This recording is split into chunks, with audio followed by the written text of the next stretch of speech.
today's lesson is how to break at the beginning of the game.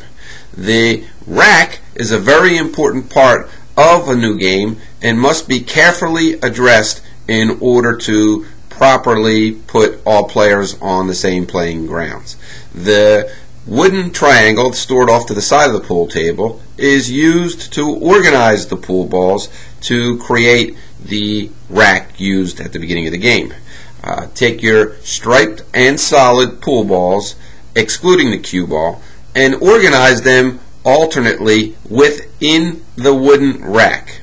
The 8 ball is placed in the center towards the front of the rack, hidden behind the second 2 balls of the rack. Organize the balls, place your fingers in the back if they fit, push the rack forward a few inches to where it needs to be placed, and lift the rack up. It is important to not leave any air in between the billiard balls, as a tight rack is mandatory for the Northampton Winter Pool League. The next step in the break process is preparing the cue stick. Simply take the cue stick in one hand, pick up the chalk if you can in the other, gently place the chalk between the thumb and the forefinger, and place the chalk over the cue stick. Rotate back and forth, around, over the top, circle, back and forth. Take it off the cue stick, put it back on, and wiggle it a few more times to properly assure that the chalk covers the entire cue. The next step in our process is the proper placement of the cue ball. Simply pick the cue ball up, place it on the table, equidistant between the left and right hand side of the table.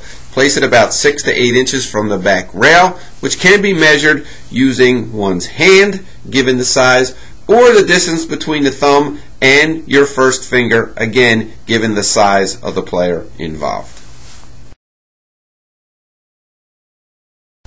Next, we move to striking the ball.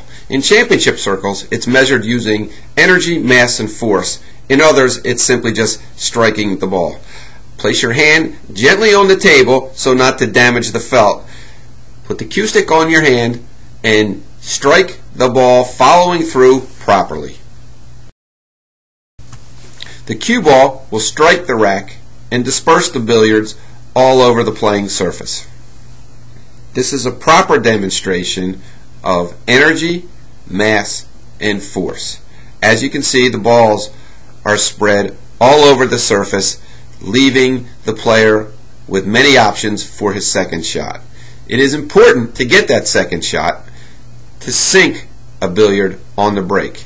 In championship circles, this happens all the time. And as you can see on the first take here, it happened once again.